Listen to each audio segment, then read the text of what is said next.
السلام علیکم ورحمۃ اللہ تعالی وبرکاتہ۔ نحمده ونصلي ونسلم على رسوله الكريم اما بعد فاعوذ باللہ من الشیطان الرجیم بسم اللہ الرحمن الرحیم ان اللہ وملائکته یصلون علی النبی یا ایہا الذین آمنوا صلوا علیہ وسلموا تسلیما اللهم صل على سيدنا ومولانا محمد معدن الجود والكرم وآله الكرام وابنه الكريم وبارك وسلم صلاة وسلاما عليك يا رسول الله صلى الله تعالى عليك وسلم۔ آیت کریمہ صراط الذین انعمت علیہم کی تفسیر جاری ہے۔ اس کا مطلب یہ ہے کہ پروردگار تو ہمیں ان لوگوں کے راستے پر چلا جن لوگوں پر تیرا انعام ہوا۔ اس آیت کریمہ کے فائدے بیان کیے جا رہے ہیں، اس میں سے دوسرا فائدہ یہ بیان کیا، اس سے یہ معلوم ہوا کہ امام کی تقلید کرنا سخت ضروری ہے۔ امام سے مراد فقہی امام، جیسے ہم امام اعظم ابو حنیفہ حضرت نعمان بن ثابت رضی اللہ تعالی عنہ کی تقلید کرتے ہیں اور اسی وجہ سے ہم حنفی کہلاتے ہیں۔ اسی طرح کچھ لوگ امام شافعی کی تقلید کرتے ہیں تو وہ شافعی کہلاتے ہیں، کچھ لوگ حضرت امام مالک کی تقلید کرتے ہیں تو وہ مالکی کہلاتے ہیں، کچھ لوگ امام احمد ابن حنبل رضی اللہ تعالی عنہم کی تقلید کرتے ہیں تو وہ حنبلی کہلاتے ہیں۔ تو یہ ضروری کیوں ہے؟ اس سے پہلے والے درس میں نے اس کی طرف اشارہ کیا تھا۔ امام کی تقلید کرنا ضروری اس وجہ سے ہے کہ ہمارے آپ کے اندر اتنی صلاحیت نہیں، اتنی قابلیت نہیں ہے، لیاقت نہیں ہے کہ ہم ڈائریکٹ قرآن اور حدیث سے مسئلے نکال کر اس پر عمل کر سکیں۔ ہمارے پاس اتنا علم ہی نہیں ہے، تو ضرورت اس بات کی ہے کہ ہم کسی ایسے کی تقلید کریں، کسی ایسے کی بات کو مانیں جس کے اندر یہ صلاحیت ہو، جس کے اندر یہ قابلیت ہو، لیاقت ہو کہ وہ قرآن و حدیث سے مسئلے نکال سکے، اور وہ مسئلے نکال کر ہمیں بتائیں۔ اور یہ کون ہوتے ہیں؟ یہ مجتہدین ہوتے ہیں، ائمہ مجتہدین۔ جیسے یہ چاروں امام اور چاروں اماموں کے علاوہ بھی دوسرے مجتہدین ہوئے ہیں، لیکن ان چاروں کا مذہب و مسلک جس طریقے سے محفوظ ہوا، مدون ہوا اور اب تک چلا آ رہا ہے، کسی اور دوسرے مجتہد کا مذہب اور مسلک اس طریقے سے محفوظ نہیں ہو پائے، اس لیے ان کے ماننے والے آج نہیں پائے جاتے، ورنہ سینکڑوں کی تعداد میں مجتہدین تھے۔ لیکن چار ہی مسلک کیوں موجود ہیں؟ کیونکہ چار مسلک کو اچھی طرح محفوظ کیا گیا، ان کے اقوال کو، اماموں کے اقوال کو، ان کی روایتوں کو، انہوں نے کیا فرمایا تھا، وہ ساری چیزوں کو ان کے شاگردوں نے ان کے بعد میں جمع کر دیا، کتابوں میں لکھ دیا، تو وہ محفوظ ہو گیا، تو اس وجہ سے اس پر عمل کرنا آسان ہو گیا۔ تو یہ بات ہے۔ اب یہ تقلید ضروری کیوں ہے؟ تو میں نے یہ تو بتا دیا کہ ہمارے اندر وہ صلاحیت نہیں، اس لیے ہم تقلید کرتے ہیں، تقلید کرنا ضروری ہے۔ تقلید کرنے کا مطلب یہ ہوتا ہے کہ امام کے قول کو بغیر دلیل کے مان لینا۔ جیسے ہم امام اعظم ابو حنیفہ کے مقلد ہیں تو ہم امام اعظم ابو حنیفہ کے قول کو بغیر دلیل کے مان لیتے ہیں، یعنی ہمارے سامنے اگر یہ بات آ جائے کہ اس مسئلے میں امام اعظم نے یہ فرمایا تو ہم اس پر عمل کرنا شروع کر دیں گے، ہم دلیل نہیں مانگیں گے کہ امام اعظم نے یہ فرمایا تو ایسا کیوں فرمایا۔ یہ الگ بات ہے کہ اگر کوئی مفتی ہے اور کوئی علم حاصل کرنا چاہتا ہے اور علم حاصل کرنے کی نیت سے وہ دلیل بھی معلوم کرتا ہے تو وہ الگ بات ہے، وہ علم میں اضافے کے لیے، لیکن عمل کرنے کی جہاں تک بات ہے تو عمل کرنے کے لیے اتنا ہی کافی ہے کہ امام اعظم نے یہ فرمایا تو ہم اس پر عمل کریں گے۔ نماز کا طریقہ جو ہمیں امام اعظم ابو حنیفہ نے بتایا، جیسے ہم آج پڑھتے ہیں، یہ امام اعظم کا بتایا ہوا طریقہ ہے، ورنہ آپ دیکھتے بھی ہوں گے کہ کچھ لوگ رفع یدین کرتے ہیں۔ رفع یدین یعنی دوسری وہ رکوع میں جانے سے پہلے بھی وہ ہاتھ اٹھائیں گے ایسے، اور رکوع سے اٹھنے کے بعد بھی ہاتھ اٹھائیں گے۔ یہ ہمارے مسلک میں نہیں ہے۔ مسلک حنفی میں رفع یدین ایک ہی مرتبہ ہے، ہاتھوں کو اٹھانا یہ صرف ایک مرتبہ نماز کے شروع میں جب تکبیر تحریمہ کہی جاتی، پہلی تکبیر، پہلی مرتبہ جو اللہ اکبر کہا جاتا ہے اسی وقت ہمیں ہاتھ اٹھانا ہے، اور پھر پوری نماز میں کہیں پر بھی ہاتھ نہیں اٹھانا ہے۔ تو یہ کس نے ہمیں بتایا؟ یہ امام اعظم ابو حنیفہ نے ہمیں بتایا، تو ہم ان کو فالو کرتے ہوئے اسی پر عمل کرتے ہیں۔ اب یہ جو غیر مقلدین ہیں اور اہل حدیث جو اپنے آپ کو اہل حدیث کہتے ہیں، اور ان کا دعویٰ کیا ہوتا ہے کہ ہم تو ڈائریکٹ حدیثوں پر عمل کرتے ہیں، اسی وجہ سے اپنے آپ کو اہل حدیث بھی کہتے ہیں۔ اہل حدیث کا مطلب یہ ہوتا ہے حدیث والے، یعنی حدیث پر عمل کرنے والے، جبکہ ان کا حدیثوں پر عمل ہے ہی نہیں۔ یہ دعویٰ تو کرتے ہیں کہ ہم حدیثوں پر عمل کرتے ہیں، حالانکہ یہ حدیثوں پر عمل نہیں کر رہے ہیں، اپنی خواہش پر عمل کر رہے ہیں، اپنی نفسانی خواہش پر عمل کر رہے ہیں۔ کیوں؟ کیونکہ ہم تو اپنے امام کو فالو کر رہے ہیں۔ امام نے غور و فکر کر کے اپنے اجتہاد سے، حدیث سے، قرآن سے مسئلہ نکال کے ہمیں بتا دیا کہ یہ اس حدیث پر عمل ہونا چاہیے، یہ فلاں حدیث سے مسئلہ نکلتا ہے، قرآن کی فلاں آیت کریمہ سے یہ مسئلہ نکلتا ہے، اس پر عمل کرو۔ تو ہم نے تو امام کو فالو کیا، ہم تو امام کی تقلید کر رہے ہیں، ہم تو امام کی پیروی کر رہے ہیں۔ لیکن یہ لوگ کیا کہتے ہیں کہ ہم ڈائریکٹ حدیث پر عمل کرتے ہیں، جبکہ حدیثیں مختلف قسم کی، جیسے میں نے ابھی بتایا کہ حدیث رفع یدین نہ کرنے کی بھی ہے اور رفع یدین کرنے کی بھی ہے، یعنی ایک مرتبہ کے علاوہ نماز میں دوسرے مقامات پر رفع یدین یعنی ہاتھوں کو اٹھانا رکوع سے پہلے یا رکوع کے بعد، اس طرح کی حدیثیں موجود ہیں۔ تو امام شافعی نے انہی حدیثوں کو دلیل بنایا اور دوسرے اماموں نے اسی حدیث کو دلیل بنایا، جبکہ ہمارے مسلک کے اعتبار سے رفع یدین جو ہے ایک ہی مرتبہ ہے، اور ہمارے پاس بھی دلیل کے طور پر حدیث ہے۔ اور حضرت عبداللہ ابن مسعود رضی اللہ تعالیٰ عنہ کی حدیث میں ہے، حضرت عبداللہ ابن مسعود رضی اللہ تعالیٰ عنہ نے نماز پڑھ کے دکھایا اور فرمایا کہ اللہ کے رسول صلی اللہ علیہ وسلم اسی طریقے سے نماز پڑھا کرتے تھے، اور حضرت عبداللہ ابن مسعود رضی اللہ تعالیٰ عنہ نے اس میں ایک ہی مرتبہ رفع یدین کیا، یعنی نماز کے شروع میں۔ تو ہمارے پاس بھی ہماری دلیل ہے۔ تو ہمارے امام نے ایک حدیث کو دلیل بنایا، امام شافعی نے دوسری حدیث کو دلیل بنایا۔ لیکن یہ کیا کریں گے اہل حدیث؟ یہ تو کیا ان کا تو دعویٰ ہے نا کہ یہ حدیثوں پر عمل کرتے، تو پھر دونوں حدیثوں پر عمل کریں یہ لوگ، رفع یدین والی حدیث پر بھی عمل کریں اور جس میں ترک رفع یدین کا ذکر ہے اس پر بھی عمل کریں، جبکہ دونوں پر عمل کرنا ممکن ہی نہیں۔ ایک ہی نماز میں آدمی رفع یدین کرے بھی اور نہ بھی کرے، یہ کیسے ہو سکتا ہے؟ ایسے بہت سارے مسائل ہیں، دوسری بھی بہت ساری ایسی چیزیں ہیں جس میں بہت زیادہ اختلاف پایا جاتا ہے۔ تو ہم تو اپنے امام کو فالو کرنے کی وجہ سے آسانی میں ہیں کہ ہمارے سامنے تو امام کا قول ہے، امام صاحب نے کہہ دیا کہ یہ مسئلہ ہے اس پر عمل کرو، تو ہم عمل کرنا شروع کر دیتے ہیں۔ لیکن ان کا دعویٰ یہ ہے کہ ہم حدیثوں پر عمل کرتے ہیں، تو پھر ساری حدیثوں پر عمل کریں، ساری جو مختلف قسم کی حدیثیں۔ اور یہ دعویٰ ان کا جھوٹا ہے اور بالکل باطل بے دلیل دعویٰ ہے، کیونکہ یہ حدیثوں پر عمل نہیں، اپنی خواہشات، جو حدیث اچھی لگتی ہے اس کو لے لیتے ہیں، جو ان کو اپنی مرضی کے مطابق لگتی ہیں اس کو لے لیتے ہیں، اور جو حدیث ان کو مشکل لگتی ہے اس کو چھوڑ دیتے ہیں۔ تو حدیث پر عمل کہاں ہوا؟ یہ حدیث پر عمل ہوا؟ حدیث پر عمل کرنے والے یہ لوگ کب ہوتے؟ جب ساری حدیثوں پر عمل کرتے۔ اور دوسری بات، اہل حدیث اور غیر مقلدین یہ دعویٰ کرتے ہیں، غیر مقلد کا مطلب یہ ہوتا ہے کہ جو کسی امام کی تقلید نہ کرے، جو کسی امام کی پیروی نہ کرے۔ تو ان کا دعویٰ یہ ہے کہ ہم کسی امام کی پیروی نہیں کرتے، ہم کسی امام کی تقلید نہیں کرتے، ہم ڈائریکٹ حدیث پڑھتے ہیں اور ڈائریکٹ حدیث پر عمل کرتے ہیں، ان کا یہ دعویٰ ہے۔ تو ان سے آپ لوگ پوچھیں، کبھی ایسے کسی غیر مقلد سے یا اہل حدیث سے آپ کا سامنا ہو جائے تو آپ ان سے پوچھیں کہ تمہارا دعویٰ ہے کہ تم کسی کی تقلید نہیں کرتے۔ تقلید کا مطلب یہی ہوتا ہے کہ کسی کی بات کو بغیر دلیل کے مان لینا، ٹھیک ہے؟ تو یہ جو حدیثیں جن پر تم عمل کر رہے ہو، اہل حدیث اگر کسی سے آپ کا سامنا ہو جائے، مقابلہ ہوتا ہے، تو آپ پوچھیں کہ چلو مان لیتے رفع یدین تم لوگ کرتے ہو، تو رفع یدین والی حدیث پر تم لوگ عمل کر رہے ہو، تو تم کو کس نے بتایا کہ اس حدیث پر عمل کرنا ہے؟ یہ آپ سوال پوچھیں اس سے۔ کوئی بھی اہل حدیث ملے تو آپ اس سے سوال پوچھیں کہ تم یہ رفع یدین والی یا کسی بھی مسئلے میں فلاں حدیث پر تم عمل کر رہے ہو، تو اس حدیث پر عمل کرنا ہے، یہ تم کو کس نے بتایا؟ یعنی یہ ساری تفصیل کہ فلاں حدیث پر عمل کرنا ہے، فلاں حدیث پر عمل نہیں کرنا ہے، فلاں حدیث ضعیف ہے، فلاں حدیث موضوع ہے، فلاں حدیث صحیح ہے، فلاں حدیث حسن ہے، یہ سب غریب عزیز، یہ سب تم کو کس نے بتایا؟ تو وہ یہ کہنے پر مجبور ہوگا کہ ہمارے مولوی صاحب نے بتایا۔ وہ یہ کہے گا کہ نہیں کہے گا کہ ہمارے مولوی صاحب نے بتایا کہ اس حدیث پر عمل کرنا ہے اور اس حدیث پر عمل نہیں کرنا ہے۔ تو اب مجھے بتائیے، آپ اس کو آگے سے سوال پوچھئے کہ تو مجھے اس کا جواب دے کہ یہ مولوی صاحب کی تقلید ہوئی کہ نہیں؟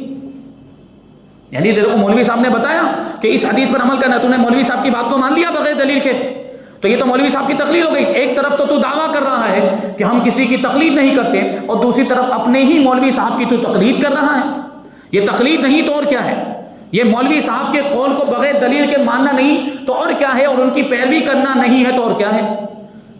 تو یہ تقلید سے ان کو بھی فرار نہیں۔ یہ دعویٰ تو کرتے ہیں کہ ہم کسی کے مقلد نہیں ہیں، لیکن یہ اپنے ہی مولویوں کے مقلد ہیں، ان کے مولویوں نے ان کو جو جو بتایا اس پر عمل کر رہے ہیں۔ تو وہ نصیب کی بات ہے، ان کی قسمت میں وہ جو ان کے امام ہیں وہ ایسے پھٹیچر مولوی ہیں، اور ہماری قسمت میں امام اعظم جیسے امام ہیں، تو ہم ان کی تقلید کرتے ہیں۔ ہمیں اللہ تبارک و تعالیٰ نے ایسا عظیم الشان امام عطا فرمایا، امام اعظم ابو حنیفہ۔ تو ایسے مجتہد جن کو امام اعظم یعنی سب سے بڑا امام کہا جاتا ہے، ہم ان کی تقلید کرتے ہیں۔ تو یہ تو نصیب کی بات ہے کہ ان کی قسمت میں یہ ایسے آج کل کے یہ پھٹیچر جیسے مولوی وہ امام بنے ہوئے ہیں اور ان کی یہ تقلید کر رہے ہیں. تو یہ تقلید سے یہ تو آزاد تو یہ بھی نہیں، تقلید تو یہ بھی کر رہے ہیں، بس ان کا دعویٰ ہے وہ دعویٰ جھوٹا.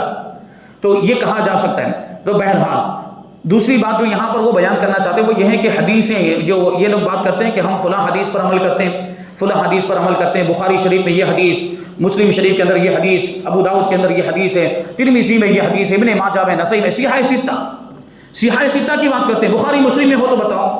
تو یہ خود غیر مقلد ہیں، اور جن اماموں کی، جن محدثین کی یہ بات کر رہے ہیں ان میں سے اکثر محدثین مقلد ہیں.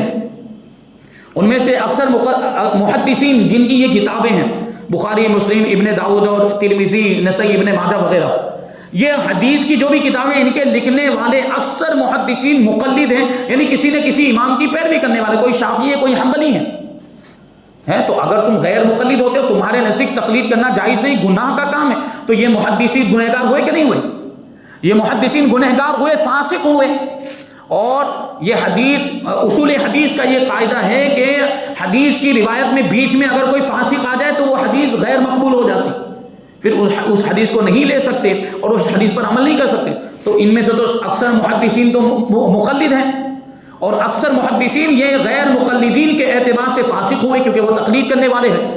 تقلید کرنے کی وجہ سے وہ گنہگار ہوئے، اور گنہگار سے حدیث نہیں لی جا سکتی. تو پھر ان لوگوں کو کیا کرنا چاہیے؟ ان محدثین کی حدیثیں لینا بند کر دینا چاہیے، ان محدثین کی حدیثوں کا حوالہ دینا بند کر دینا چاہیے، اور اس پر عمل کرنا بند کر دینا چاہیے، کیونکہ ان کے اعتبار سے تو وہ سب فاسق ہیں، گنہگار ہیں، اور گنہگار سے حدیث کی روایت نہیں ہو سکتی. لیکن ایسا نہیں کریں گے کیونکہ ساری حدیثوں کا دار و مدار تو انہی کتابوں پر ہے، بخاری، مسلم، ابن داؤد، ابو داؤد اور ابن ماجہ، نسائی، ترمذی وغیرہ.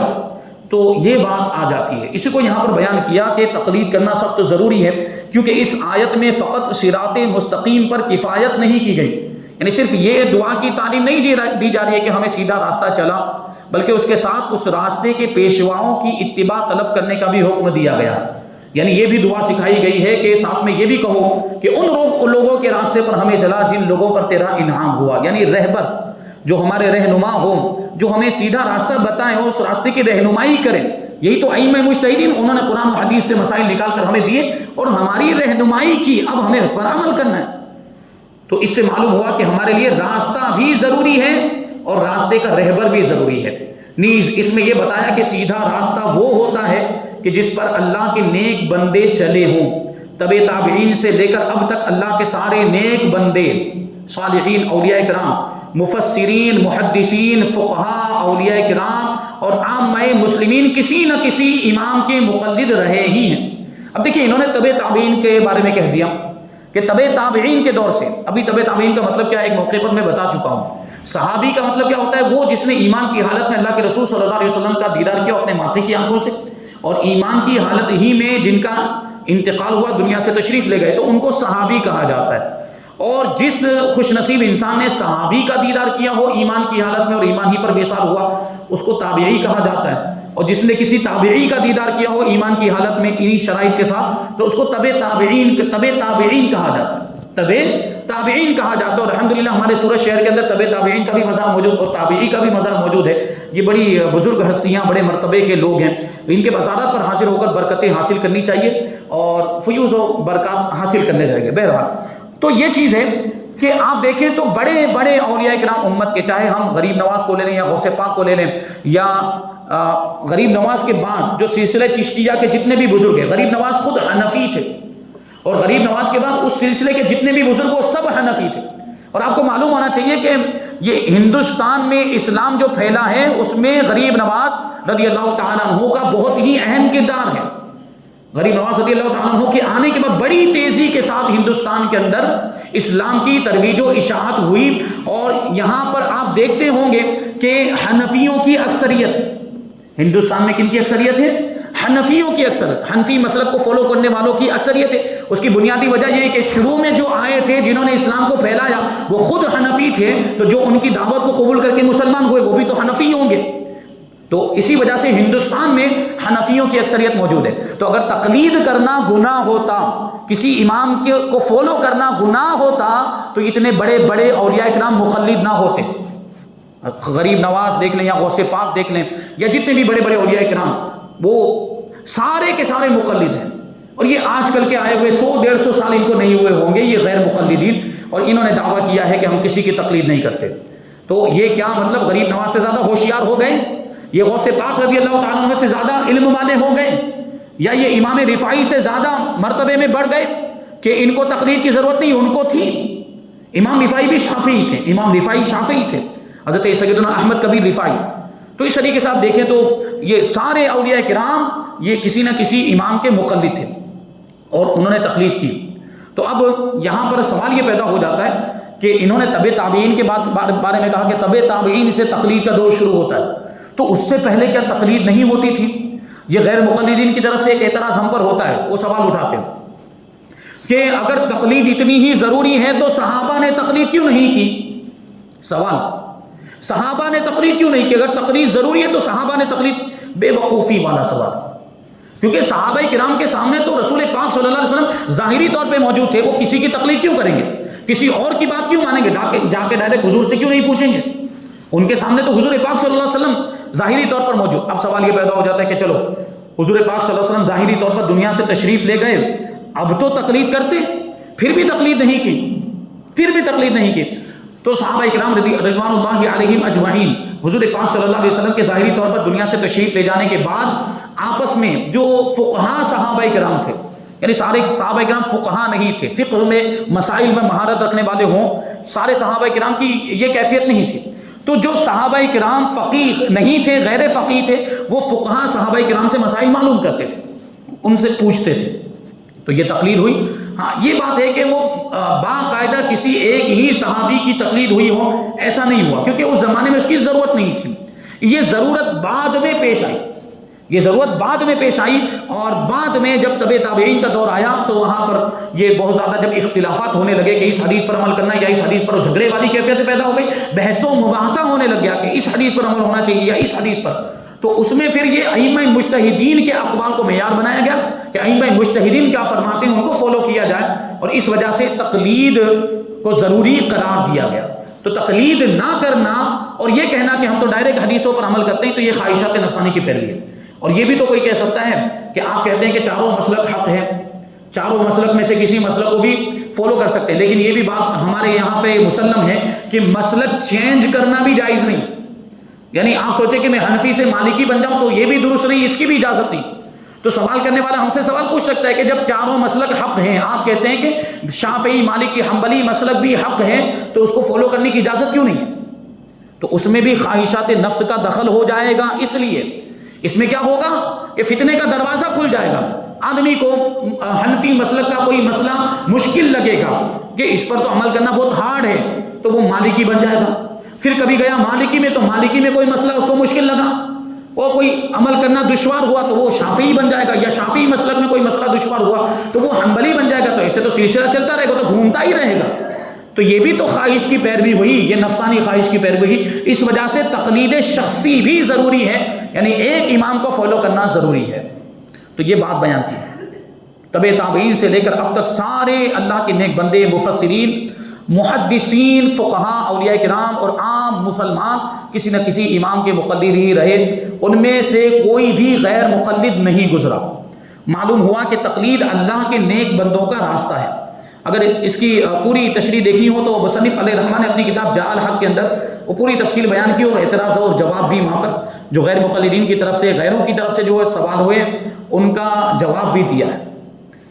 تو اگر تقلید کرنا شرک ہوتا یا حرام ہوتا تو دنیا سے حدیث کا علم ہی مٹ جائے، کیونکہ سارے محدثین مقلدین اور مقلدوں کے شاگرد۔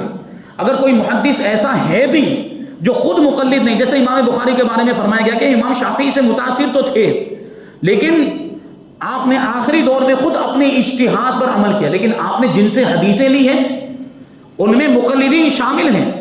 تو اگر تقلید کرنا شرک ہوتا یا حرام ہوتا تو امام بخاری خود ان سے حدیثیں نہ لیتے، انہوں نے حدیثیں لی، اس کا مطلب یہ ہے کہ تقلید کرنا شرک نہیں ہے، حرام نہیں ہے، کیونکہ سارے محدثین مقلدین اور مقلدوں کے شاگرد ہیں، اور جس حدیث کی اسناد میں ایک بھی فاسق آ جائے وہ حدیث قابل قبول نہیں ہوتی، کیونکہ اگر جو تقلید کرے گا تو ان کے اعتبار سے وہ حرام کا مرتکب ہوا یا معاذ اللہ مشرک ہو گیا۔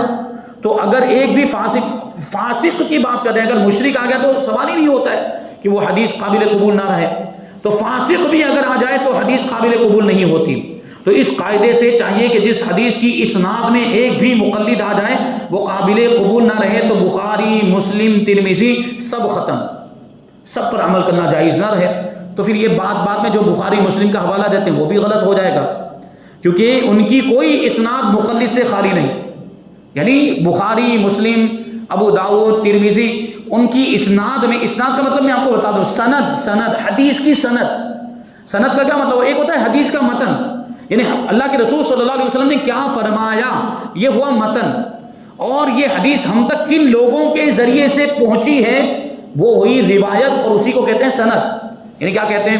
ایک صحابی رسول ہیں، انہوں نے اللہ کے رسول صلی اللہ علیہ وسلم کو یہ فرماتے ہوئے سنا، اور صحابی کو فلاں تابعی نے فرماتے ہوئے سنا، اور فلاں تابعی کو ان کے بعد والے تبع تابعی نے یہ فرماتے ہوئے سنا، پھر ان کے بعد کے لوگوں نے ان کو یہ فرماتے، تو یہ جو سلسلہ بیان کیا جاتا ہے اس کو سند کہا جاتا ہے۔ تو اس سند میں بیچ میں کہیں بھی کوئی فاسق آ جائے، کوئی گنہگار آ جائے، کھلم کھلا گناہ کرنے والا، تو وہ حدیث غیر معتبر ہو جاتی، تو ان کے اعتبار سے تقلید کرنا جائز نہیں ہے۔ جبکہ یہ بخاری، مسلم، ابو داؤد، ترمذی، ابن ماجہ، نسائی، یہ ساری کتابوں میں جو بھی روایتیں اور سندیں بیان کی گئی ہیں ان میں مقلدین موجود ہیں، اور کوئی بھی سند مقلد سے خالی نہیں ہے، تو ساری سندیں غیر معتبر ہو جائیں گی، ساری حدیثیں غیر معتبر ہو جائیں گی، پھر ان کے اعتبار سے کسی بھی حدیث پر عمل کرنا جائز نہیں ہوگا۔ تو یہ بات ہے، ہم جو مقلد ہیں تو یہ اس کے دلائل ہیں۔ ابھی اور بہت ساری باتیں اس میں موجود ہیں۔ تیسرا فائدہ، 5 فائدے بیان کیے گئے ہیں، اور اس کے بعد انشاءاللہ تبارک و تعالیٰ صوفیانہ تفسیر ہے، انشاءاللہ اس کو ہم آئندہ درس میں شامل کریں گے۔ اللہ تبارک و تعالیٰ کی بارگاہ میں دعا ہے کہ جو کچھ بھی بیان ہوا اس پر ہم سب کو عمل کرنے کی توفیق عطا فرمائے، اور نور قرآن سے ہم سب کے دلوں کو روشن اور منور فرمائے۔ وما علینا الا البلاغ۔